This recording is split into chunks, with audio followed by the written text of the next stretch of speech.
Hello everyone. SR latch पे already मैंने एक लेक्चर लिया है। आप वो मेरा प्रीवियस लेक्चर देख सकते हैं।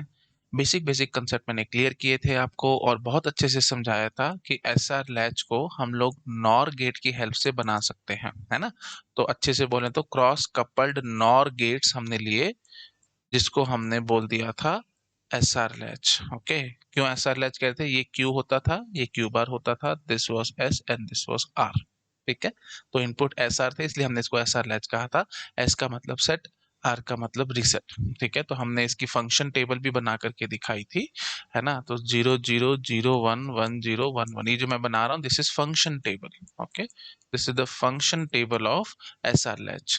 तो 0 1 के केस में आउटपुट 0 रहता था, 1 0 के केस में आउटपुट 1 रहता था। अच्छे से बोले तो when S is 0 and R is 1, output was 0, जिसको हम लोग बोल देते थे रीसेट स्टेट।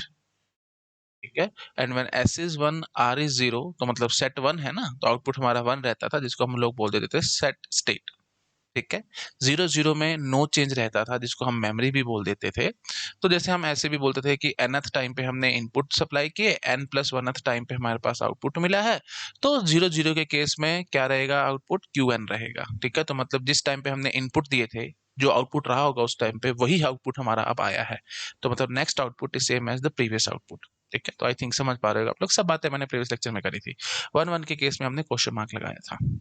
ठीक है, तो ये है जी फंक्शन टेबल एसआर लैच की। अब आप जैसे चाहो वैसे इसको बना सकते हो। अब बहुत इंपॉर्टेंट पॉइंट्स आएंगे, मैंने रिवाइज इसलिए कराया ताकि आपके दिमाग में कोई कंफ्यूजन ना रह जाए, किसी भी तरीके की कोई भी कंफ्यूजन स्टूडेंट के दिमाग में नहीं रहनी चाहिए, इसलिए मैंने ये आपको टेबल दोबारा से बना करके दिखाई है। और अगर पूछा जाएगा एसआर लैच के बारे में तो this is the function table, बस दैट्स इट। ठीक है, हाँ, अब इस फंक्शन टेबल को अचीव करने के लिए आप कैसे काम करते हो वो आपकी इच्छा है, मतलब डायरेक्टली इनडायरेक्टली आप कैसे सर्किट बनाते हो वो आपकी इच्छा है। आप जैसे सपोज करो, अगर यहीं पे गेट एग्जाम में क्वेश्चन मैं आपको बना करके दूं, मतलब कैसे बन सकते हैं क्वेश्चन मैं आपको दिखाता हूँ। वो क्या करेंगे, वो क्रॉस कपल्ड नॉर गेट आपको दे देंगे। ठीक है, और थोड़ा सा चेंज कर देंगे चीजों को। ठीक है, okay, let me jump to the next slide, उस पे दिखाता हूँ मैं आपको, यहाँ पे थोड़ा अच्छा नहीं लगेगा। इसको नोट डाउन कर लो, आप कर लिया? ठीक है, अब देखो भाई मैं क्या कहता हूँ, let me use another colour. जैसे हमने यही क्रॉस कपल्ड नॉर गेट्स ही लिए। ठीक है, और इसको आप बोल रहे हैं क्यू, इसको बोल रहे हैं क्यू बार, इसको बोल रहे हैं ए, इसको बोल रहे हैं बी। ठीक है, और ये कह रहे हैं कि अगर हम इस सर्किट को एसआर लैच की तरह देखना चाहें तो ए और बी क्या होंगे। ठीक है, थोड़ा सा बस चेंज किया, कुछ नहीं किया। यहाँ पे क्यू और क्यू बार था ऐसे, और ये एस था, ये आर था, जो हमारा एक्चुअल एसआर लैच, और ये हमारी फंक्शन टेबल है। और ये फिर ये चाह रहे हैं हम। ठीक है, तो अब आपसे पूछ रहे हैं ए और बी क्या होगा। तो आपको बस याद होनी चाहिए एसआर लैच की फंक्शन टेबल। अगर आपको याद है तो आप काम बड़े आराम से कर जाएंगे, अदरवाइज आपको दिक्कत महसूस हो सकती है। अच्छा, कई कई किताबें ना Qn+1 को Q प्लस भी बोल देती है, मतलब नेक्स्ट स्टेट। ठीक है, तो मतलब 0 0 0 1 1 0 1 1। ठीक है, तो मैं आपको लिख के ही दिखा देता हूँ, कंफ्यूजन नहीं रखता किसी भी तरीके की। कई बुक्स ऐसे भी लिख देती है SR और क्यू प्लस, तो 0 0 के केस में वो क्यू बोल देंगे। ठीक है, मतलब क्यू मतलब जो आपका आउटपुट रहा था, जब एस और आर आपने सप्लाई किए थे उस टाइम पे जो आउटपुट रहा था वही रह गया। तो ऐसे भी बोल सकते हैं, इसमें कोई दिक्कत नहीं है। ठीक है, तो ये मेरे को बहुत अच्छी लगती है पर्सनली, इसलिए मैं इसको फॉलो करता हूँ। ठीक है जी, तो यहाँ बोलेंगे हम लोग क्यू एन, यहाँ पे 0, यहाँ पे 1 और यहाँ पे क्वेश्चन मार्क। ठीक है, ये है हमारी टेबल, फंक्शन टेबल। अच्छा, अब ये सर्किट क्या कर रहा है वो मेरे को देखना पड़ेगा, और फिर जो भी आउटपुट्स आ रहे होंगे, जो भी इस सर्किट की फंक्शन टेबल बनेगी, उसको मैं इसके साथ मैच करके पता लगा लूंगा कौन एस और कौन आ रहा है। समझ रहे हो? ये सर्किट गिवन है और आपको कह रहे हैं कि A is S, B is R and so, ऐसे ऐसे ऑप्शन देंगे ना आपको। If this is S R latch, if it is S R latch, then ऐसे ऑप्शन देंगे, A is equal to S, B is equal to R, A option, B option, A is equal to R, B is equal to S. ठीक है, ऐसे ऐसे करके option dot dot बना बना के दे देंगे आपको। A is equal to S bar, B is equal to R bar, D option, A is equal to R bar, B is equal to S bar. ठीक है, ऐसे मैंने 4 ऑप्शन आपको बना करके दे दिए। तो इस तरह के क्वेश्चन को हम देखेंगे कैसे अटेम्प्ट करना है। कुछ भी नहीं है भाई, है ना, जो आपको जैसे आता है आप पहले वही काम करो। ठीक है, तो मैं तो फंक्शन टेबल बनाऊंगा भाई, ए बी और क्यू। ठीक है, अब ध्यान रखना नीचे वाला क्यों है, ऊपर वाला क्यों आ रहा है, तो वो टेंशन मत लेना, एक दूसरे के अपोजिट होता है, ये चीज हमारे को पता है बस, है ना। जो हमारा साथ लैच होता है उसमें यही होता था, तो हम चेक करने की कोशिश करते हैं कि अब क्या आउटपुट आएगा। वैसे तो आप कॉमन सेंस से गेस कर पा रहे होगे, ये मैं जहाँ पे मेरा हैंड है उसको देखो, आप बस इसको ऐसे इमेजिन करो, जो आपके पास ये सर्किट बना हुआ था, ये जो सर्किट बना हुआ था, आप इसको नीचे ऐसे, या तो इस वाले को, इसको ऐसे नीचे शिफ्ट कर दो, तो क्यू बार ऊपर हो जाएगा और क्यू नीचे हो जाएगा, एज इट इज, है ना। तो मतलब एस ऊपर आ जाएगा, आर नीचे आ जाएगा। It's as simple as that, imagination अगर कर सकते हो तो, नहीं तो कोई दिक्कत नहीं, मैं आपको सिंपल दिखा ही रहा हूँ, है ना। तो ए बी और क्यू हम देखने वाले हैं। अब देखो भाई, वही बात है कि 0 0 0 1 1 0 1 1, ठीक है। तो पहले तो 0 1 में देखते हैं क्या होता है। When A is 0 B is 1, A is 0 B is 1, NOR gate है ना भाई। नॉर गेट में आपको पता है अगर एक भी इनपुट 1 होगा तो आउटपुट 0 आना ही आना, दैट इज फॉर श्योर। तो इससे हमारा कोई मतलब नहीं, ये हमारा डोंट केयर हो जाएगा। हमारे पास यहाँ पे आउटपुट 0 आएगा, और ये 0 इधर जाएगा, तो फिर ये क्या बनेगा, 1 बनेगा। तो मतलब ये आउटपुट आया आपके पास। अब एक्चुअल आउटपुट क्यू बार नहीं होता, क्यू होता है, क्योंकि क्यू बार तो उसका अपोजिट होता है। तो क्यू की वैल्यू क्या आई है जी, 0 आई है। तो कब, जब ए 0 बी इज 1, तो आउटपुट इज 0। समझ गए, ठीक है जी। अब देखते हैं अभी 1 0 का केस क्या होगा, ठीक है। तो इस तरीके से चेकिंग करनी है आपको गेट एग्जाम में, ठीक है। ये इतना सिंपल वे से मैं आपको क्यों समझा रहा हूँ, क्योंकि अभी थोड़ी देर में क्लियर होगा आपको। जब मैं नैंड गेट की हेल्प से इंप्लीमेंट कराऊंगा, वहां पे फिर आपको थोड़ा मजा आएगा, फिर आप खुद से इंट्यूशन से सारे काम करना शुरू कर दोगे, ठीक है। इसलिए 2 मिनट पेशेंस के साथ समझ लो क्या हो रहा है। वैसे लगभग लगभग मेरे को पता है आपके पास आंसर आ चुका होगा, क्यों, क्योंकि देखो भाई, मैंने क्यू और क्यू बार को उल्टा किया है ना। आप यहाँ से देख कर क्या, दोबारा से बोलता हूँ, इस ये जो सर्किट है इसको बस ऐसे लेके आओ, इधर इधर ऐसे शिफ्ट मारो, जहां मेरा हैंड है वहां हैंड पे ध्यान लगाओ। ये ऐसे सर्किट, इसको ऐसे कर दो बस। ऐसे कर दोगे तो एस ऊपर आ जाएगा और आर नीचे आ जाएगा, हाँ होना वही है, ठीक है। बट वही बात है, मैं आपको कोशिश कर रहा हूँ चीजों को बिल्कुल इंट्यूटिव स्टाइल से सिखाने के लिए, है ना। क्योंकि जरूरी थोड़ी है कि नॉर से देंगे, कल को नैंड भी बना के दे सकते हैं, तो वहां तो दिक्कत आएगी ना। तो उसको मैं फिर अभी क्लियर करूंगा, ठीक है। हाँ जी, अभी आराम से सुन लो क्या हो रहा है। हाँ जी, ए इज 1 बी इज 0, तो A is equal to 1 B is equal to 0। अब वही बात है, ए 1 हो गया ना, तो बस डिसाइडिंग अथॉरिटी कौन होता है अभी, 1 है ना। तो 1 है यहाँ पे, तो आपको पक्का पता होगा यहाँ पे क्या आएगा भाई, 0 आएगा। और यहाँ पे क्या आएगा जी, क्योंकि ये 0 आ गया, तो ये 0 यहाँ पे जाएगा, तो फिर फाइनली ये क्या बनेगा, 1 बनेगा। अगर ये डाउट आ रहा है ना आपको ये सब क्या कर रहा हूं मैं, तो मेरा प्रीवियस लेक्चर देख लो, आपको सब याद आ जाएगा, ठीक है जी, ओके जी। तो यहाँ पे फाइनल आउटपुट क्या आ रहा है, 1 आ रहा है, समझ गए। अच्छा, 0 0 का केस देख लेते हैं फटाफट से। जब दोनों के दोनों आप 0 सप्लाई करने की कोशिश करोगे, तो अभी फिलहाल मेरे पास कोई भी डिसाइडिंग अथॉरिटी नहीं है, कोई भी डिसाइडिंग अथॉरिटी नहीं है। क्यों, क्योंकि एक नॉर गेट में जब कम एक इनपुट 1 होता है ना, तो आपको पता है कम से कम एक भी इनपुट आना तो आउटपुट 0 आएगा आएगा। अब जब यहाँ पे 0 है, तो फिर मैं नहीं कर पा रहा डिसाइड, तो मेरे को देखना पड़ेगा ये क्या चल रहे थे। अगर ये 1 और ये 0 था, तो फिर यहाँ पे ये 1 जाएगा और यहाँ पे 0 जाएगा, तो मतलब सेम टू सेम आउटपुट रहेगा। आई थिंक, मेरे ख्याल से मेरे को बोलने की जरूरत नहीं है, आप खुद से समझदार हो, आप चेक कर सकते हो इस चीज को, ठीक है। तो मैं ज्यादा इसमें टाइम वेस्ट नहीं कर रहा। फिर भी किसी को डाउट है तो वही बात है, रिकॉर्डेड सेशन है, तो मैं फटाफट बोल देता हूँ। 0 यहाँ से गया, 1 यहाँ से गया, तो 1 0 0 0 0 0, सॉरी 0 0 1, ठीक है। मैं थोड़ा और स्टेप बाय स्टेप बोल दूं, वही बात है, मैं एक्चुअली टाइम बचाना चाह रहा हूँ, बट मुझे पता है फिर किसी ना किसी स्टूडेंट को डाउट ना आ जाए। अब यहाँ से देखो भाई, ये 1 0 आया, यहाँ पे 0 0 आया, सब कुछ छोड़ के बस इतनी बात करो, एक इनपुट 1 है ना, तो बस ठीक है जी, यहाँ पे पक्की बात है 0 आना ही आना है। और यहाँ पे 0 0 था ना, तो पक्की बात है यहाँ पे 1 आना ही आना है, ठीक है। तो फिर वही बात, यहाँ पे 1 जाएगा, 1 0 का क्या आएगा भाई, 0 आएगा, 0 0 का क्या आएगा जी, 1 आएगा, एंड सॉन ये घूमता रहेगा। तो मतलब आउटपुट 1 रह गया। अगर पुराना आउटपुट 1 था, तो नया आउटपुट भी 1 ही आ रहा है। ऐसे ही आप प्लीज चेक कर सकते हो, मैं टाइम वेस्ट नहीं करना चाहता। तो मेन बात क्या है, ये जैसे अब वही बात है, A N B N Q N plus 1 जब हम लोग बोलेंगे, तो यहाँ पे क्या बोलेंगे, क्यू एन। आई थिंक आप लोग पकड़ गए होगे, है ना। यहाँ पे आप चेक कर सकते हो भाई, अगर आपको जरा सा भी डाउट है तो वही बात है, ये प्रीवियस लेक्चर में मैंने सारा बताया है ना। हाँ जी, तो यहाँ पे 1 और यहाँ पे अगर 0 होता, तो ये 0 ही आ जाता, यहाँ से 1 जाता, तो 1 0 का 0 हो जाता, 0 0 का 1 ही रह जाता, एंड सो ऑन, वही है बस, और कुछ नहीं, ठीक है। मेन बात समझ गए होगे आप लोग, ठीक है जी। और 1 1 जैसे ही आप डालोगे 1 1, देखो भैया आपसे वो सेम टू सेम कहानी, जैसे ही आप 1 1 डालोगे, यही भी 1 हो गया, ये भी 1 हो गया, तो क्या होगा भाई, हमारे को कोई मतलब नहीं आउटपुट्स क्या रहे थे यहाँ पे, क्योंकि एक आउटपुट नॉर गेट, एक इनपुट और गेट नॉर गेट का 1 हो गया, तो आउटपुट आपको पता है, पक्की बात है 0 आना ही आना है, ये दोनों दोनों 0 हो जाएंगे, ठीक है। Which is against our assumption, Q और क्यू बार एकदम अपोजिट रहते हैं एक दूसरे के, लेकिन हम दोनों सेम हो चुके हैं। तो आपको लगेगा अभी क्या दिक्कत है, आने दो ना सेम सेम, है ना। लेकिन फिर जैसे ही मैं इनको काट के 0 0 करूंगा, तो फिर वही बात है, गेट की डिलेस पे बात आ जाएगी, जोन सा गेट फास्ट होगा उसके हिसाब से हमारा आंसर आता था। याद आ रहा है तो ठीक है, नहीं तो मैं कोई बात नहीं। एक दो टर्मिनोलॉजी मेरे मन में और आ रही है, तो वो टर्मिनोलॉजी बताने के लिए मैं फटाफट से एक बार आपको बस रिवाइज करा देता हूँ, है ना। तो हम लोगों ने क्या किया, ए इज इक्वल टू 1 करा, बी इज इक्वल टू 1 क्या, मेरे को कोई मतलब नहीं है हमारे आउटपुट्स उस टाइम क्या थे क्या नहीं थे। फाइनली हमारे को इतना पता है कि ये 0 0 पे सेटल हो जाएंगे, क्यू भी 0 हो जाएगा और क्यू बार भी 0 हो जाएगा, दैट इज फॉर श्योर। क्यों? क्योंकि नॉर गेट में अगर एक भी इनपुट 1 हुआ तो आउटपुट 0 आना ही आना है, दैट इज फॉर श्योर। ठीक है जी, ये हो गया। अच्छा जी, अब मैंने क्या करा, इनको काट करके मैंने कर दिया जी 0। ठीक है, तो अब कर दिया मैंने 0। अब देखना जरा क्या होगा, अब इंपॉर्टेंट बात आएगी। हमारे को पता है गेट के कुछ कुछ डिलेज होते हैं, एग्जैक्टली सेम डिलेज नहीं होंगे, थोड़ा बहुत फर्क रहेगा। Let us suppose this is my fast and this is my slow.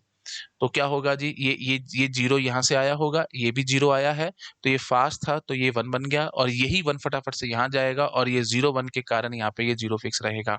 ठीक है जी, तो फिर ये 1 जाएगा, ये 0 जाएगा, तो फिर ये 0 ही रहेगा, और यहाँ पे 0 0 ये हमारा 1 ही रहेगा, एंड सो ऑन। आप चेक कर सकते हो, यही हमारा फिक्स हो जाएगा। ठीक है, तो मैं बहुत अच्छे से नहीं बोल रहा हूँ, मैं जस्ट टाइम बचाना चाह रहा हूँ। प्रीवियस लेक्चर आप मेरे देख सकते हैं, मैंने वहाँ पे सारा एक्सप्लेन किया हुआ है आपको, ये सिर्फ रिपीटेशन है और कुछ नहीं। ठीक है जी, अगर सपोज कर लो ये हमारा फास्ट हुआ, ये हमारा स्लो हुआ, तो क्या होगा, ये फास्ट हुआ, ये स्लो हुआ, तो क्या होगा भाई, आराम से समझो। ये पहले हमारे पास 0 0 था ही। ठीक है जी, तो जो फास्ट है उसके हिसाब से हम चलेंगे। ये फास्ट था तो फिर यहाँ से क्या गया होगा जी, ये देखो भाई आराम से, ये 0 गया होगा, है ना। हाँ जी, ये 0 गया होगा, तो 0 0 क्या बन गया होगा, 1, है ना। और क्योंकि ये फास्ट था इसलिए यहाँ पे इसने फटाफट पहले 1 बना दिया, और यही 1 यहाँ पे फीडबैक में जाएगा। 1 और 0 ये क्या बन जाएगा जी, 0 बन जाएगा। फिर वही बात, यहाँ पे 0 0 जाएगा तो फिर ये 1 बनेगा, ये 1 0 का यहाँ पे 1 बनेगा, एंड सॉन ये चलता रहेगा और कुछ नहीं। सॉरी, 1 0 का ये 0 चलता रहेगा, है ना।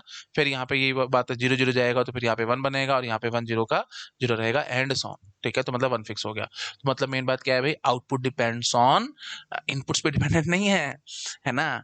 ये डिपेंडेंट हो रहा है गेट की डिलेस पे। ठीक है, तो इसलिए ये चीज हम अलाउ नहीं करेंगे। और इसका मैं नामकरण कर देता हूँ, शायद मैं प्रीवियस लेक्चर में आपको बताना भूल गया था, इसलिए मैं यहाँ पे सारा रिपीट कर दिया। इसको हम बोलते हैं race condition. Race condition. Race condition का मतलब क्या है, जब भी क्यू और क्यू बार सेम होने की कोशिश करेंगे, रादर हो गए सेम, अगर सेम हो गए तो फिर नेक्स्ट टाइम पे हम आउटपुट प्रिडिक्ट नहीं कर पाते एग्जैक्टली क्या होने वाला है। ठीक है, so that is known as race condition. और ये याद रखना, रेस कंडीशन हर जगह आती है, चाहे कैसा भी फ्लिप फ्लॉप बना लो, चाहे कैसा भी लैच बना लो, उनमें आनी आनी है। क्योंकि हमारी अजम्पशन रहती है क्यू और क्यू बार एकदम अपोजिट रहते हैं। अगर क्यू और क्यू बार सेम हो गए तो हम क्या बोलते हैं, रेस कंडीशन पैदा हो जाती है। और रेस कंडीशन का मतलब क्या है, output depends on gate delays, it is not dependent on inputs. ठीक है, आगे मैंने आपको जेके फ्लिप फ्लॉप पढ़ाना है, एसआर फ्लिप फ्लॉप पढ़ाना है ना। हर मास्टर स्लेव फ्लिप फ्लॉप पढ़ेंगे, हर जगह ये प्रॉब्लम रहेगी रहेगी। मतलब रेस कंडीशन, अब वही बात है, कई बार हम नहीं भी ला पाएंगे, जैसे अब आगे जेके फ्लिप फ्लॉप पढ़ाएंगे तो वहां पे हम ये कंडीशन कभी ला ही नहीं पाएंगे सारी मान के क्यू और क्यू बार सेम हो जाए। बट अगर बाई चांस सेम हो गया किसी भी तरीके से, कोई नॉइज आ गई, कुछ भी दिक्कत हो गई, तो सेम होते ही हम बोल देंगे वो रेस कंडीशन है।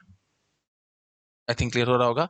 तो सिंपल बात, बस मोटा मोटा मैं आपको इतना कहना चाहता हूँ, whenever Q and Q bar are same, that means both are 0 और both are 1, this is known as race condition.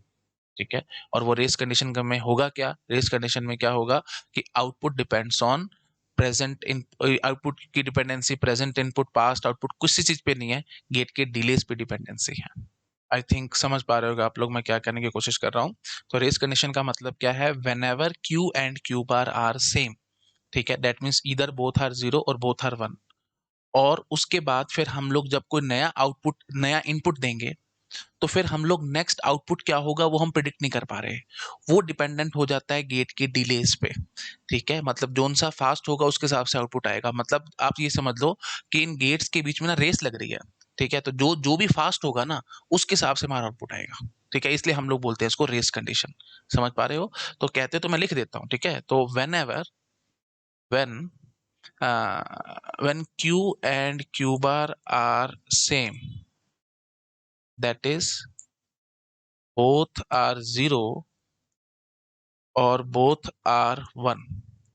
ठीक है, then when and when we change, okay मैं लिख देता हूँ, हाँ, that is both are 0 और both are 1 and we change the inputs, कुछ ना कुछ चक्कर रहा होगा जिसके कारण ये क्यू और क्यू बार दोनों सेम आ गए। एक्चुअली हमारे को पता है दोनों डिफरेंट होते हैं, बट वो सेम आ गए किसी भी तरीके से, कैसे भी एक्स वाई जेड काम किया आपने और वो सेम आ गए।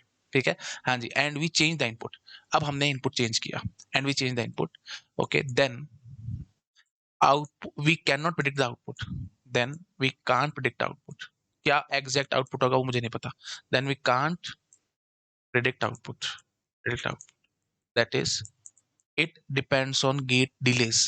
एक्चुअली कैसा इनपुट दिया उसके हिसाब से आउटपुट आना चाहिए ना, वो ऐसा नहीं हो रहा, वो गेट के डिलेस पे डिपेंडेंट है, ठीक है. Then we can't predict output, that is it depends on gate delays, ठीक है. वो इस चीज पे डिपेंडेंट नहीं है कि तुमने एग्जैक्टली इनपुट्स क्या दिए थे, ये इस चीज पे डिपेंडेंट है गेट के डिलेस क्या है उसके हिसाब से. मतलब रेस लग रही है, गेट आपस में रेस लगा रहे हैं भाई, वो बोल जो भी फास्ट होगा उसके हिसाब से हमारा आंसर आएगा, ठीक है. तो इसलिए हम इसको रेस कंडीशन बोल देते हैं. रेस लग रही है दोनों के बीच में, है ना, दो गेट्स है तो उन दोनों गेट्स के बीच में रेस लग रही है, कौन सा फास्टर कौन सा स्लो है, ठीक है. जो भी फास्ट होगा उसके हिसाब से हमारा आउटपुट आएगा. तो faster gate will decide the output, ठीक है. That is the basic thing, that is it depends on gate delays, ठीक है. तो ब्रैकेट में आप लिखना चाहो तो आप लिख सकते हो कि फास्टर गेट और faster gate decide the output. Final output क्या होगा, वो फास्टर वाला गेट डिसाइड कराएगा. आई थिंक समझ गए होगा आप लोग. इसको हम लोग बोलते हैं रेस कंडीशन. अच्छा, प्लीज ये बात भी ध्यान रखना, एक है ये जो मैंने अभी आपको बताई है, ये रेस कंडीशन है, एक होती है रेस अराउंड कंडीशन, वो हम आगे देखेंगे. Race around condition is different, race condition is different, please ये बात ध्यान रखना, ठीक है. वो मैं आपको आगे समझाऊंगा रेस अराउंड कंडीशन क्या होती है, ठीक है जी. नोट डाउन करो, नेक्स्ट स्लाइड पे जंप करूंगा. कर लिया नोट डाउन, ठीक है. चलो भाई, अब वापस अपनी बात पे आते हैं. तो खैर हम लोग इधर उधर भटक गए, जो हमारा मेन एम था आज के लेक्चर का वो अब आपको समझ में आ रहा होगा. A N B N Q N plus one हम लोग देख रहे थे, 0 0 पे क्यू एन, 0 1 पे 0, 1 0 पे 1 और 1 1 पे वही बात है, हमारे पास वही रेस कंडीशन पैदा हो रही है, तो हम लोग क्वेश्चन मार्क लगा करके भाग जाएंगे, ठीक है. तो अब आप इस फंक्शन टेबल को, फंक्शन टेबल क्यों कह रहे हैं, क्योंकि ये एक किस्म से फंक्शन बता रहा है. ये भी हमारे पास जो भी लैच है इसका क्या फंक्शनैलिटी है, वो ये टेबल से हमारे को समझ में आ रहा है, इसलिए हम इसको फंक्शन टेबल बोल देते हैं, ठीक है जी. तो एस आर लैच की फंक्शन टेबल और इसकी फंक्शन टेबल को जरा मैच करना आपको अपने आप से समझ में आएगा. मैं इसको कॉपी करके ना इधर ही ले जाता हूँ ताकि आप चीजों को ढंग से देख सकें. उप्स, ये क्या हो गया भाई. हाँ, अब आ गया सही पकड़ में. तो हम क्या करते हैं, इसको इधर रखते हैं साथ में, ठीक है. हाँ, अब करो कंपेयर, तुम आराम से कंपैरिजन कर पाओगे अब. देखो भाई, आराम से अब देखो, ठीक है. हम्म. तो दोनों टेबल्स में देखना भाई क्या है, क्यू एन प्लस वन हमने, ठीक है, ये एज इट इज है. ए एन बी एन था, यहाँ पे एस एन आर एन था. तो देखो भाई, 0 0 1 1, ये 0 0 1 1, बी एन क्या है जी, 0 1 0 1, ये 0 1 0 1. तो आप समझ पा रहे होगे भाई, A N is nothing but your S N, R N nothing but your B N. So simple, काम खत्म, ठीक है. तो ये जो ए है ये हमारे पास एस है, और ये बी जो है ये हमारा आर है, बस काम खत्म, ठीक है जी. तो अब वही चीज मैं आपको भी थोड़ी देर पहले समझाने की कोशिश कर रहा था कि इसको फ्लिप करके देख लो. ये देखो जो हमने यहाँ पे बना करके दिखाया था, आप इसको बस ऐसे, जहाँ मेरा हैंड है वहां ध्यान लगाओ, ऐसे कर दो, है ना. तो ये ऐसे करोगे तो यही बन के आएगा, एस ऊपर आ जाएगा और आर नीचे आ जाएगा, है ना. तो वही चीज है, हमने यहाँ पे आपको प्रॉपरली प्रूव भी कर दिया फॉर्मली, ठीक है. बट टाइम लगाया मैंने समझाने में, नो डाउट, क्योंकि अभी जो नेक्स्ट मैंने आपको दिखाना है वहां पे शायद आपको दिक्कत महसूस हो सकती है, इसलिए मैंने ऐसा दिखाया. एक बार नोट डाउन करो इसको, ठीक है. हाँ जी, तो फाइनली हमने विद प्रूफ प्रॉपरली चीजों को समझा, ऐसे नहीं कि जबरदस्ती कुछ भी मैंने बोल दिया हो, प्रॉपरली विद प्रूफ आपको समझाया. और एक नई टर्म, बहुत ब्यूटीफुल रेस कंडीशन मैंने आपके सामने इंट्रोड्यूस करी है. तो अब आपको समझ आएगा. नोट डाउन करो, नेक्स्ट स्लाइड पे जंप करूंगा. कर लिया, ठीक है जी. चलो अब आगे बढ़ते हैं हम लोग. हाँ भाई, अब मैं आपको दिखाता हूँ, ये देखो, हम लोग ना क्रॉस कपल्ड नैंड गेट्स बनाते हैं, ठीक है. हाँ जी. तो ये हमने क्यू ले लिया, ये हमने क्यू बार ले लिया, ठीक है. अब हम देखते हैं ये ए है और ये बी है, ये कैसी फंक्शनैलिटी कर रहा है. और उसके बाद फिर हम लोग एस आर लैच के साथ कंपेयर करेंगे, और फिर हम देखेंगे कि ए क्या है और बी क्या है, ठीक है. तो ये एक किस्म से वही क्वेश्चन ही है जो मैंने अभी आपको जैसे दिया था, है ना. यहाँ पे नीचे क्यू कर दिया था, ऊपर क्यू बार कर दिया था. तो if it is S R latch, तो ए बी सी डी हमने ऑप्शन दे दिए थे कि ए क्या है, बी क्या है, एंड सो ऑन. मैं इसी को कॉपी करके ले आता हूँ, मुझे कोई दिक्कत नहीं है, ठीक है. So let me copy it out, ताकि क्वेश्चन प्रॉपर बन जाए हमारा. हाँ जी, तो लो जी, मैंने पेस्ट भी कर दिया इसको, ठीक है. तो अब ये देखो भाई, ये बोल दिया इन्होंने कि if it is S R latch, ये जो हमने बनाया ये एस आर लैच है, तो ए और बी बता दो क्या आएगा, ठीक है. तो बहुत आसान है, हम आराम से अटेम्प्ट करेंगे. तो पहले तो इसकी फंक्शन टेबल बनाते हैं भाई, ये कैसे फंक्शनैलिटी कर रहा है, उसके बाद फिर एस आर लैच की फंक्शन टेबल के साथ मैच करेंगे और देखेंगे क्या बन के आता है, ठीक है. एस आर लैच की फंक्शन टेबल फिक्स है भाई, ये मैंने जो आपको बहुत बार बता रहा हूँ, मैं रिपीट कर रहा हूँ क्योंकि किसी के दिमाग में कोई कंफ्यूजन ना आ जाए, इसलिए, ठीक है. ये है जी हमारे पास एस आर लैच की फंक्शन टेबल, ठीक है. इसको छेड़ना ही नहीं है आपने.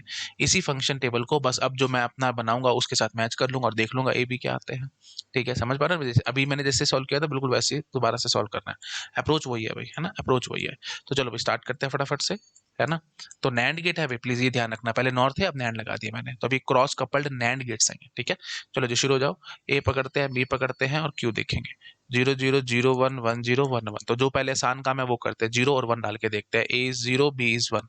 अब आपको पता होना चाहिए नैंड गेट की ट्रुथ टेबल, पहले तो मैं आपको दिखाता हूँ, नहीं तो मैं एकदम बोलूंगा तो शायद आप कंफ्यूज हो जाओगे।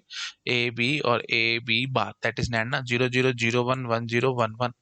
तो यहाँ पे क्या आएगा भाई, 0 0 नैंड करें हम लोग, अगर एंड होता 0 0 का तो 0 ही आता, तो फिर उल्टा करेंगे तो फिर यहाँ पे 1 आएगा। नैंड की ट्रुथ टेबल तो आती है ना भाई, प्लीज मेरे से टाइम वेस्ट मत करो, ये ट्रुथ टेबल होती है नैंड गेट की, आपको सबको पता होगा। ठीक है जी। अब मैं क्या बोलूंगा, ध्यान से बस इस बात को समझो कि अगर हमारे पास एक भी इनपुट हमारे पास 1 है, या एक भी इनपुट, ऐसे बोलता हूं मैं, एक भी इनपुट अगर 0 है तो आउटपुट मेरा 1 आएगा ही आएगा, दैट इज फॉर श्योर। यहाँ पे देखो भाई, इन तीनों केसेस को देखो, नैंड की क्या खास बात है, if at least one of the input is 0 output will be 1। क्योंकि एंड से उल्टा होना है ना, एंड क्या कहता था, अगर एक भी इनपुट 0 हो गया तो आपको आउटपुट 0 आएगा, एंड ये बोलता था कम से कम अगर एक भी इनपुट 0 हो तो आउटपुट 0 आएगा। नैंड क्या बोलेगा, अगर कम से कम एक भी इनपुट 0 हो तो आउटपुट 1 आएगा, दैट इज फॉर श्योर। तो अब आपको ध्यान ये रखना है, जैसे नॉर में मैं आपको बताता डिसाइडिंग अथॉरिटी 1 होता था, अगर एक भी इनपुट 1 होता था तो आउटपुट 0 आता था नॉर में। नैंड में क्या हो रहा है, अगर एक भी इनपुट 0 होगा तो आउटपुट हमारा 1 आएगा, उल्टा हो रहा है एकदम, प्लीज इस बात को समझो आराम से, ठीक है। नॉर की दिखाता हूँ ना मैं साथ में, अगर आपको डाउट है तो, क्योंकि देखो ये चीजें इतनी बेसिक हैं, क्योंकि मैं अगर स्पीड में बोल के भाग गया तो फिर तुम सारी उम्र कंफ्यूज रहोगे कि ये चल क्या गया था, ठीक है। तो इसलिए मैं आराम आराम से बोल रहा हूँ, 0 0 0 1 1 0 1 1 नॉर करना है हमारे को, मतलब और का उल्टा, और होता तो यहाँ क्या आता भाई, 0 1 1 1 आता, तो नॉर में क्या होगा भाई, 1 0 0 0 आएगा, ठीक है। तो मतलब ये क्या रहेगा, ये 1 रहेगा और बाकी ये 0 रहेंगे, ठीक है। तो अब डायरेक्टली डायरेक्टली मैं क्या बोलूंगा, अब ध्यान से यहाँ पे ध्यान से देखो, अगर एक भी इनपुट नॉर में 1 हो गया तो आउटपुट हमारा 0 आएगा, क्यों, क्योंकि और की क्या निशानी थी, अगर एक भी इनपुट 1 हो गया तो आउटपुट और गेट का 1 आता था, अगर एक भी इनपुट 1 हो तो आउटपुट 1 आएगा, मतलब एटलीस्ट 1 इनपुट शुड बी 1, तब आउटपुट और गेट का 1 आता था। तो अब नॉर में क्या होगा, नॉर एकदम उल्टा करेगा, तो कहेगा कि अगर एक भी इनपुट आपने 1 दिया तो मैं तो 0 दूंगा, उल्टा है ना एकदम। और नैंड की क्या खास बात है, मैं लिखता हूँ ना भैया, प्लीज ये चीजें इतनी बेसिक हैं, कंफ्यूज कर देंगे आपको। हाँ जी, तो मैं क्या बोलूंगा, एट लीस्ट वन इनपुट 1,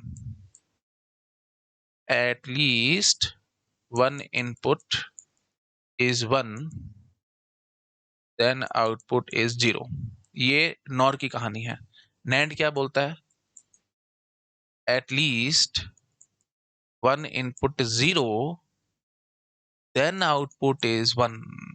बस अगर ये चीज तुम्हारे दिमाग में घुस गई है ना, फिर कोई रोक नहीं सकता, तुम चीजों को बहुत आराम से पकड़ जाओगे, बहुत आराम से।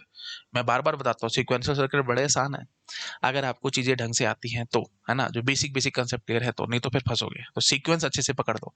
अब क्या तुम्हारे दिमाग में बार बार घूमना चाहिए, नैंड गेट है, नैंड गेट है तो मतलब at least 1 input 0 then output is 1, तो मतलब डिसाइडिंग अथॉरिटी कौन रहेगा, 0 रहेगा। अब 1 डिसाइडिंग अथॉरिटी नहीं है, 0 डिसाइडिंग अथॉरिटी है। नॉर के केस में मैंने क्या बोला था, 1 डिसाइडिंग अथॉरिटी था, क्यों, क्योंकि जैसे ही एक भी इनपुट 1 होता था तो हम क्या बोलते थे, दूसरा हमारा इनपुट से कोई मतलब ही नहीं है, हमारा आउटपुट 0 आता था। ये देखो हमने लिखा था ना, at least 1 input 1 then output is 0, NOR में यही बोल के आया हूं कि नहीं आया, याद करो। नॉर में ये मैं डिसाइडिंग अथॉरिटी किसको मान के आता था, 1। जैसे एक इनपुट 1 हुआ तो हम क्या बोलेंगे, दूसरे इनपुट से मेरा कोई मतलब नहीं है, हमारा आउटपुट 0 आना है ना, दैट इज फॉर श्योर। ये नॉर की कहानी में हमने बोला था। अब नैंड में क्या करना है, एक भी इनपुट अगर आपको 0 मिल गया तो पक्की बात है आउटपुट हमारा 1 आना ही आना है। बस माइंड में ना नैंड नैंड मत करो, माइंड में एंड के हिसाब से चला करो। एंड में अगर एक भी इनपुट 0 मिल गया तो आउटपुट 0 आता है, डिसाइडिंग अथॉरिटी एंड में 0 होता था, तो अब यहाँ पे भी डिसाइडिंग अथॉरिटी 0 रहेगा, लेकिन काम उल्टा हो जाएगा, अगर एक भी इनपुट 0 होगा तो आउटपुट हमारा 1 आना ही आना, दैट इज फॉर श्योर। तो आई थिंक मैंने काफी बार रिपीट कर दिया, आपको समझ में आ रहा होगा। तो बस अब आप यहाँ से देखो, ए 0 B 1 है ना, तो ए 0 B 1, तो डिसाइडिंग अथॉरिटी कौन है भाई, नैंड के लिए 0 है, तो ए 0 है ना, पक्की बात है यहाँ पे आउटपुट 1 नजर आएगा, दैट इज फॉर श्योर। और यहाँ पे ये 1 आएगा तो 1 और 1, finally 1 and 1, that will be 0। ये मैं नहीं कह रहा, ट्रुथ टेबल कह रही है, आपको इतना तो पता लग ही रहा होगा देख करके, ठीक है जी। तो फाइनली हमारे पास क्या नजर आया है, 1 0, दैट इज फॉर श्योर, ठीक है जी। तो when A 0 B 1 output is 1। अच्छा जी, अब दूसरा चलाते हैं, when A is 1 B is 0, ठीक है। When A is 1 B is 0, वो चेक करते हैं। अब B 0 है ना भाई, सब कुछ छोड़ छाड़ के बस इतनी बात करो, यहाँ पे B 0 हो गया, मतलब एक इनपुट 0 हो गया, तो दूसरे इनपुट से मेरा कोई मतलब ही नहीं है, यहाँ पे तुमने क्या डाला क्या नहीं डाला मेरे को फर्क नहीं पड़ने वाला, आउटपुट मेरा कन्फर्म है 1 आएगा। और जैसे ही ये 1 आएगा तो यहाँ पे ये 1 ट्रांसफर होगा, 1 एंड 1, दैट विल बी 0। तो मतलब क्यू के हिसाब से हम आउटपुट देखते हैं ना भाई, तो आउटपुट क्या आएगा जी, 0 आएगा, ठीक है जी। लो जी, मैंने यहाँ पे 0 भर दिया। मेरे ख्याल से इसमें किसी भी स्टूडेंट को कोई डाउट नहीं आ रहा होगा। अच्छा जी, अब हम देखते हैं थोड़ा सा और आगे। जब हम दोनों को रखेंगे जीरो, ठीक है जी, तो जब हमने दोनों को रख दिया जीरो, या चलो पहले दोनों को वन रखते हैं, ठीक है, फिर बात करते हैं। ठीक है, चलो हम पहले एक बार दोनों को वन रख लेते हैं। जीरो में अभी तो वही बात है, वो प्रॉब्लम महसूस होगी, आप खुद से गेस कर पा रहे होगे। 2 मिनट बात करते हैं, ठीक है, कोई बात नहीं। हाँ जी, ये वन हो गए। अब क्योंकि दोनों के दोनों वन है, डिसाइडिंग अथॉरिटी कोई है ही नहीं। डिसाइडिंग अथॉरिटी तो कौन होता था? जीरो। अब जीरो दोनों में से कोई भी नहीं है, तो फिर मेरे को अब आउटपुट मानना पड़ेगा। सपोज कर लो आउटपुट हमारा जीरो वन, ये जीरो था, है ना, क्यू इज जीरो, तो ऑब्वियसली क्यू बार हमारा वन रहा होगा, ठीक है जी। तो यहाँ से क्या होगा? जीरो। यहाँ से क्या होगा? वन। तो one one zero, one zero one, and so on. Please आप अपने आप चेक कर सकते हो, ये सेम टू सेम रहेगा। कहानी आई थिंक आपको अपने आप से प्रिडिक्ट भी हो पा रही होगी, ठीक है। तो जीरो वन था, तो अब नया भी जीरो वन ही आया है। अच्छा जी, उसके बाद अगर आपने यहाँ पे मान लिया होता वन जीरो, तो भी मुझे कोई टेंशन नहीं थी। अगर आपने ये वन जीरो माना होता, तो ये यहाँ पे ये वन गया होता, यहाँ पे जीरो गया होता, ठीक है। तो finally one one zero NAND करोगे तो वन ही आएगा, वन वन का नैंड करोगे तो जीरो ही आएगा, एंड सॉन। यही हमारा चलता रहेगा। तो मतलब जो भी पुराना आउटपुट था, वही एज इट हमारे पास अब नया में आ रहा है। तो डायरेक्टली इनडायरेक्टली वही बात यहाँ पे बोल देंगे, A N B N Q N plus one. तो ये क्या हो जाएगा जी? Q N. इतना आप पकड़ गए होगे। अब जब मैं दोनों के दोनों को वन पुट करूंगा, तब देखना कितनी बड़ी, सॉरी, उप्स, मैं गलती कर गया। यहाँ पे जब दोनों वन थे तो क्यू एन करना था। हाँ जी। अब जब दोनों को जीरो करूंगा, तब देखना कितनी बड़ी टेंशन पैदा हो जाएगी। ये देखो भाई, दोनों को मैंने जीरो कर दिया। जैसे ही मैंने दोनों को जीरो कर दिया, तो अब मैं क्या बोलूंगा? मेरे को कोई मतलब नहीं है आउटपुट्स क्या थे क्या नहीं थे, क्योंकि एक भी इनपुट अगर आपको पता है नैंड में जीरो हो गया, तो आउटपुट वन आना ही आना है। मतलब दोनों के दोनों वन होके खड़े हो जाएंगे। प्लीज ये छोटा सा माइन्यूट डिफरेंस है, ध्यान से पकड़ लेना। दोनों के दोनों वन होकर के खड़े हो जाएंगे। नॉर में क्या हुआ था? जब हमने इन दोनों को वन पुट किया था, तो ये दोनों जीरो आ गए थे, लेकिन अब दोनों वन आ रहे हैं। प्लीज ये बात ध्यान रखना, जब नैंड से इंप्लीमेंट कर रहे हैं तो दोनों वन आ जाते हैं। और वो हमारी एजम्पशन के खिलाफ है। क्यू और क्यू बार दोनों वन नहीं हो सकते, या दोनों जीरो नहीं हो सकते, दोनों मतलब सेम नहीं हो सकते। क्यू और क्यू बार सेम नहीं हो सकते, हमने यहाँ पे सेम किया है। अब फिर मैं वही बात फंसूंगा। कब फंसूंगा? वही बात है। आसान आसान तरीका क्या समझाने का यही है कि अभी आपने क्या किया हुआ था, दोनों को जीरो जीरो किया हुआ था, तो फिर ये आउटपुट आया ना। अब दोनों को वन कर दो। अब देखना क्या होगा। जैसे ही आपने इन दोनों इनपुट्स को वन कर दिया, तो यहां से अब वही बात है, कौन सा फास्ट और कौन सा स्लो, उसके हिसाब से हम आंसर करेंगे। लेट अस सपोज ये हमारा फास्ट हो गया, काम तो वही सारा ही है, ये फास्ट हो गया और ये स्लो हो गया। अगर ये फास्ट है, तो यहाँ से ये वन तो फीडबैक आ ही रहा था, वन वन नैंड में जाएगा, ये क्या बन जाएगा जी? जीरो। ठीक है, और यहाँ पे फिर वही बात है, जीरो जाएगा यहाँ पे, वन जीरो, तो ये हमारे पास वन बनेगा। ठीक है जी, फिर वही बात, अब ये फीडबैक ये जीरो चलता रहेगा, यहाँ से फीडबैक वन चलता रहेगा, मतलब वन जी मतलब वन आउटपुट क्यू के हिसाब से हम देख रहे हैं, तो आउटपुट हमारे पास वन आया। ठीक है, कब? जब ये फास्ट और ये स्लो है। उल्टा करके देख लो, आपको और समझ में आ जाएगा। एक बार इसको नोट डाउन कर लो पहले। कर लिया? ठीक है, अब मैं उल्टा कर देता हूँ। ठीक है, so let us suppose this is slow and this is fast। अब क्या होगा? यहाँ से ये वन फीडबैक जा रहा था ना, वन वन वन वन, क्योंकि ये फास्ट था तो जल्दी आंसर करेगा ना, ये बन जाएगा फटाफट जीरो। ठीक है, नैंड में डाल रहे हैं ना, इसलिए one and one is zero. अच्छा, अब ये जीरो यहाँ पे आएगा, जीरो वन वन आएगा, फिर वो बात यहाँ से वन जाएगा, ये जीरो बनेगा, ये जीरो यहाँ पे आएगा, ये वन बनेगा, एंड सॉन, हमारा आउटपुट जीरो आ गया। अब वही बात, फाइनल आउटपुट किस पे डिपेंड कर रहा है? गेट के डिलेज पे। इस चीज पे डिपेंड नहीं है कि तुमने इनपुट क्या दिए थे। तो वही बात है, रेस कंडीशन वाली बात। तो यहाँ पे हम बिग, है ना, यहाँ पे हम लोग एक क्वेश्चन मार्क डाल देंगे। आई थिंक समझ पा रहे होगे, that is nothing but your race condition, जिसको हम बोल देंगे नॉट अलाउड। हाँ, ये करना है नहीं हमने, ए और बी को जीरो नहीं करना। ठीक है, अब ये हमारी फंक्शन टेबल बनी है इस सर्किट की। और एसआर लैच की हमारे को पता है क्या होती है फंक्शन टेबल। मैं एक बार फटाफट लिख देता हूँ, है ना, और फिर हम लोग एनालाइज करेंगे इसको। ठीक है, हाँ जी। सो ये हमारी फंक्शन टेबल है इसकी। और अब हम ऐसे बात करते हैं, S N R N Q N plus one, zero zero zero one one zero one one. तो यहाँ पे हम लोग बोल देते थे क्यू एन, यहाँ पे one S is zero R is one zero, one S is one R is zero one, और ये नॉट अलाउड। ठीक है, दैट वाज क्वेश्चन मार्क। अब जरा एनालिसिस बिठाना क्या हो रहा है। ठीक है, एनालिसिस बिठाना जरा एक बारी। ये देखो भाई, क्वेश्चन मार्क कब आ रहा है? यहाँ पे वन वन पे आ रहा है, और यहाँ पे क्वेश्चन मार्क जीरो जीरो पे आ रहा है। मतलब ये बार तो लगेगा लगेगा इन पे, है ना। मतलब ये या तो एस बार आर बार होगा, ये मतलब S N bar R N bar, या तो ऐसा सिनेरियो होगा, या फिर होगा R N bar S N bar. इतना तो तुम्हारे को अपने आप देखते समझ में आ रहा होगा। ये वन वन पे प्रॉब्लम है, लेकिन यहाँ पे जीरो जीरो पे प्रॉब्लम है। ठीक है, और ये ऐसा लैच में ये होता है ना। और मतलब मेन बात क्या है कि जब हम नॉर गेट्स इंप्लीमेंट कर रहे थे तो मैंने ये ट्रुथ टेबल दिखाई थी आपको, और मैंने आपको बार बार समझाया था, चाहे आप नॉर से कराओ चाहे आप नैंड से कराओ, मेरे को इससे कोई फर्क नहीं पड़ने वाला। ये जो हमारी फंक्शन टेबल है एसआर लैच की वो यही रहेगी। ठीक है, हाँ जी, तो मैं अब इसको इससे मैच करवा रहा हूँ और इसके हिसाब से आंसर बता रहा हूँ। तो जब नॉर गेट से मैंने ऐसा लैच को इंप्लीमेंट कराया था, क्वेश्चन मार्क का मतलब क्या होता था, बस ये ध्यान रखना है आपको, दोनों के दोनों क्यू और क्यू बार दोनों के दोनों क्या हो रहे थे, जीरो हो रहे थे। लेकिन अब क्या हो रहा है, दोनों के दोनों वन होने की कोशिश कर रहे हैं, तो उससे मेरे को फर्क नहीं पड़ता। यहाँ पे क्वेश्चन मार्क का मतलब क्या है, Q and Q bar one होने की कोशिश कर रहे हैं, मैंने सेम नहीं होने देने, बस सेम होते ही वो रेस कंडीशन होती है। ये छोटा सा डिफरेंस था, वो मैंने आपको एक्सप्लेन कर दिया। ठीक है, खैर उससे फर्क नहीं पड़ता, फंक्शन टेबल तो हमारी एज इट इज बन रही है, क्वेश्चन मार्क ही लग रहा है यहाँ पे भी और यहाँ पे भी, क्योंकि क्यू क्यू और क्यू बार सेम नहीं हो सकता, बस इतना हमारे को पता है। ठीक है जी, अब ये चीज पकड़ में आई। पहली बात तो प्लीज बार बार मेरे को समझाओ, क्वेश्चन मार्क यहाँ पे डबल वन पे था और यहाँ पे डबल जीरो पे क्वेश्चन मार्क है ना, तो मतलब दोनों एक अपोजिट ही रहे होंगे। और आप यहाँ से भी चेक कर सकते थे, क्यू एन मतलब सेम आउटपुट, प्रीवियस आउटपुट वाला ही वो आउटपुट सेम, मतलब कॉपी पेस्ट हो रहा है। मेमोरी वाली जो स्टेट थी यहाँ पे जीरो जीरो थी और यहाँ पे वन वन है, तो यहाँ से भी आप गेस कर पा रहे होगे कि ये अपोजिट आने वाला, मतलब S N bar R N bar या R N bar S N bar. इसमें मेरे ख्याल से किसी को डाउट तो नहीं आ रहा। दोबारा से मैं रिपीट करता हूँ, जब दोनों जीरो थे, एस और आर जब दोनों जीरो थे तो आउटपुट क्यू एन आता था, और यहाँ पे जब दोनों वन है तो आउटपुट क्यू एन आ रहा है ना। ठीक है, तो उल्टा तो हो ही रहा है काम। और यहाँ पे जब दोनों जीरो है तो रेस कंडीशन क्वेश्चन मार्क लग रहा है, और यहाँ पे दोनों वन पे क्वेश्चन मार्क लग रहा है, तो कंफर्म है भाई, उल्टे तो है ही है। मतलब ए एन बी एन जो था, या तो S N bar R N bar होगा या फिर R N bar S N bar होगा, वो मुझे अभी देखना है क्या होगा क्या नहीं होगा। अब हम फिर यहाँ से मैचिंग कर लेते हैं। When S is zero R is one output should be zero. और यहाँ पे जरा चेक करना, when a is 1 r is b is 0, तब जाकर के जीरो आ रहा है। समझ पा रहे हो, यहाँ पे आराम से चेक करो। अभी देखो, let me use another colour ताकि आप चीजों को ढंग से समझ सकें। मैं यहाँ पे ये कहने की कोशिश कर रहा हूँ, मैंने इसको एनालाइज करा, Q N plus one zero कब आता है, when S is zero R is one. ये आपको पता है अच्छे से, दिमाग में है, हमारी फंक्शन टेबल एसआर की दिमाग में है। हाँ जी, और यहाँ पे जब हमने चेक करा Q N plus one zero कब आ रहा है भाई, when A is one B is zero. When A is one B is zero तो जीरो आ रहा है। तो भाई थिंक अब आपको अपने आप से समझ में आ गया होगा, इससे मैचिंग हो रही है, इससे नहीं हो रही। This is correct. क्यों दिस इज करेक्ट, क्योंकि देखो भाई, जब एस एन हमारा वन है, एस एन बार हमारा वन है, यहाँ पे देखो भाई एस एन बार हमारा वन है, तो एक्चुअली में एस क्या रहा होगा भाई, जीरो रहा होगा। ठीक है, और आर आर बार हमारा जीरो है, तो मतलब आर क्या रहा होगा, वन रहा होगा। तब वही बात है, आपको पता है भाई एस आर में हमारे पास जीरो आउटपुट आता ही आता है। ठीक है, सिमिलरली आप यहाँ पे भी चेकिंग कर सकते हो। ये देखो भाई, वन कब आता है, when S is one R is zero, ये आपको पता है।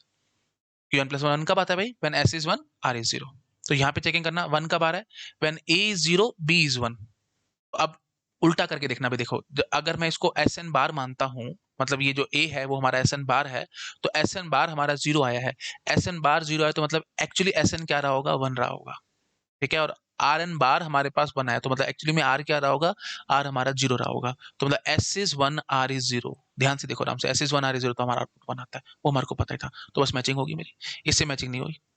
ठीक है, इससे हमारी मैचिंग होगी। तो डायरेक्टली इनडायरेक्टली मैं क्या कहना चाहता हूँ, ए हमारा क्या रहा होगा भाई, एस एन बार, और बी क्या रहा होगा, आर एन बार। ठीक है, तो ये जो सर्किट है हमारा, एक बार इसको नोट डाउन कर लो आराम से, अगर कुछ रह गया था तो कर लो। अब मैं हटाने वाला हूँ इसको। ठीक है, हाँ जी, तो फाइनली अब हम क्या बोलने वाले हैं, ये जो था ये हमारा क्या रहा होगा जी, S N bar, S bar लिख दो, कोई बात नहीं है, मत लिखो, ये तो सिर्फ समझाने के लिए हम लिख रहे हैं। ये हो गया जी आर बार। ठीक है, हाँ जी, तो फिर फाइनली हमारे पास क्या आंसर है जी, ए है हमारे पास एस बार, बी है हमारे पास आर बार, मतलब सी ऑप्शन इज करेक्ट। ठीक है जी, और प्रीवियस जो हमने एग्जांपल किया था उसमें हमारे हमारे पास क्या आंसर आया था भाई, ए एस एन था और बी आर था, ए एस था बी आर था, मतलब ये ऑप्शन करेक्ट था। ठीक है, तो इस तरह के क्वेश्चन बड़े फेमस हैं भाई, और कोई मुश्किल नहीं है, कोई भी मुश्किल नहीं है, प्लीज इसको भी नोट डाउन कर लो। हाँ जी, और ये जो मैंने अभी आपको दिखाया इसको भी आप नोट डाउन कर लो। तो 1% की भी मुश्किल नहीं है, प्लीज मत सोचना दिक्कत है, नहीं नहीं नहीं नहीं, दिक्कत नहीं है। कोशिश करो एनालाइज करने की, खुद से समझ में आएगा। मैं जितनी बारी मर्जी बोलूँ ना, परेशानी पैदा होगी तुम्हारे दिमाग में, बेटर है जितना सोचोगे उतना जल्दी आपको समझ में आएगा। अगर डाउट आया जरा सभी, प्लीज वीडियो को रिवाइंड कर करके देखो, मैं रिपीट करके टाइम वेस्ट नहीं करना चाहता, है ना। और मेरी तो सजेशन ये है, आप खुद से अपने माइंड में एक बार चलाओ चीजें हो क्या रही हैं, बस वहीं से आपको समझ में आ जाएगा क्या हो रहा था। ठीक है, मेरे को पता है प्रॉब्लम कहाँ पे आती है। प्रॉब्लम आती है ये बार वगैरह ये सब जो लगा होता है ना, स्टूडेंट्स बहुत जल्दी एनालाइज नहीं कर पाते। तो आप अगर मतलब इमेजिन नहीं कर पाते, तो आप कोशिश करो इमेजिन करने की, हो जाएगा। टाइम लगाओ, कोई बात नहीं, टाइम लगाओ, चीजें आराम से आएंगी, कोई दिक्कत नहीं है। ठीक है जी, तो मेन बात क्या है भाई, ये चीज हम समझ चुके हैं। ठीक है जी, अब मैं क्या करता हूँ, अब वही बात है, थोड़ा सा और खेल खेलेंगे हम लोग, है ना। तो ये सर्किट हमने देख लिया, let me copy this slide. ठीक है, मैं इस स्लाइड को कॉपी करता हूँ, कॉपी स्लाइड पेस्ट। ठीक है, और अब मैं आपको क्या कहता हूँ, ठीक है, नाउ अब मैं ज़्यादा टाइम वेस्ट नहीं करूंगा, मैं बस यहाँ पे ये कहता हूँ आपको, मैंने इनको फ्लिप मार दिया, इसको कर दिया क्यू बार और इसको कर दिया मैंने क्यू। ठीक है, तो अब जरा मेरे को समझाओ क्या आंसर आएगा। ठीक है, सो मेरे को थोड़ा सा इसको ठीक से लिखना पड़ेगा, ये क्यू बार और ये क्यू, है ना, मैंने उल्टा कर दिया बस। तो वही बात है, प्लीज जैसे अभी आपको मैंने दिखाया था, ये आपके लिए होमवर्क है, आप अपने आप चेकिंग करेंगे। आपके पास फाइनली क्या आएगा, ये आएगा जी आर बार और ये आएगा जी एस बार, आप अपने आप चेक कर सकते हो। वही बात है, जैसे जहाँ हैंड है मेरे बाद यहाँ लगाओ, ऐसे कर दिया मैंने बस। ठीक है, तो जो प्रीवियस मैंने अभी आपको प्रूव किया है, ये आप बस इस तरह से बना लेंगे, आपको अपने आप से समझ में आ जाएगा, कुछ भी नहीं है इसमें। ठीक है, सेम टू सेम। तो हम फाइनल आंसर इस केस में क्या करके आएंगे, अगर ये हमारे पास सर्किट बना हुआ आ गया, कहेंगे कि if it is S R latch, तो फिर बताओ ये इनपुट्स क्या रहेंगे एंड ऑन। तो आप किस पे टिक लगा कर क्या होगे भाई, डी ऑप्शन पे। ठीक है, A is R bar, B is S bar. ठीक है, ये ए और ये बी था। ठीक है, ये ए था, ये बी था, तो A should be R bar, B should be S bar. I think समझ गए होगे आप लोग, मेरे ख्याल से मेरे को इस पर ज्यादा टाइम वेस्ट नहीं करना चाहिए। आप समझदार हो, आप अपने आप चीजों को करना जानते हो। ठीक है जी, तो कोशिश करना, आपके पास आंसर आएगा। पूरा विद प्रूफ करना है तो विद प्रूफ प्रॉपर आपके लिए मैं होमवर्क में छोड़ रहा हूँ, अपने आप करना है। ठीक है, कुछ नहीं दिया हुआ, बस ये सर्किट गिवन है ए और बी।